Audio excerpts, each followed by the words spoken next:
مساء الخير يا جماعة، أنا في الحسين وهصور لكم الأجواء. بجد بجد الأجواء جميلة جدا وتجنن، وأنا مصور لكم حاجات كتير أوي تفاصيل. خليكم معايا بقى عشان نتفرج على كل حاجة.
وهنا بقى بصيت لقيت الحاجات اللي انا بعشقها، فناجين القهوة.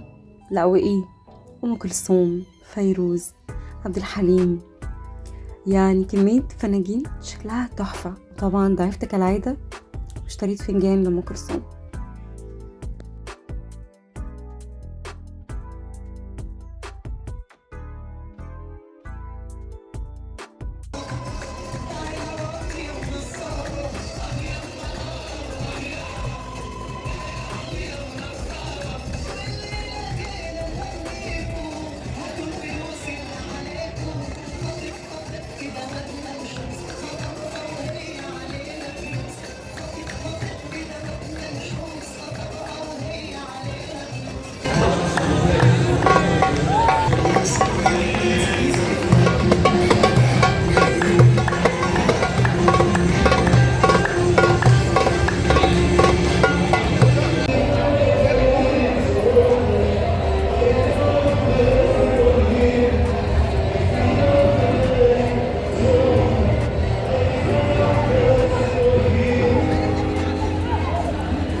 طيب يا جماعة، طبعا أنا عارفة إن أكيد المكان عجبكم جدا، لأن هو أساسا شارع المعز والحسين حاجة رهيبة جدا، حاجة جميلة قوي. فقلت أقعد بقى أشرب فنجان قهوة بس في الهدوء. حبيت الهدوء شوية لأن الأماكن زحمة جدا وهيصة. أحلى حاجة فنجان القهوة اللي بتاخدوه كده بعد الدوشة اللي بتسمعوها. فبجد المكان حلو قوي وأنا اتبسطت قوي، ويا رب تكونوا انتوا كمان اتبسطتوا. ومش عايزاكم بقى تنسوا الاشتراك وتفعلوا الجرس عشان يوصلكم كل جديد. اوعدكم ان انا هصور لكم حاجات كتير جدا جدا جدا. خليكم بقى معايا. وبعد ما شربت فنجان القهوة بجد انا اتبسطت جدا في اليوم ده.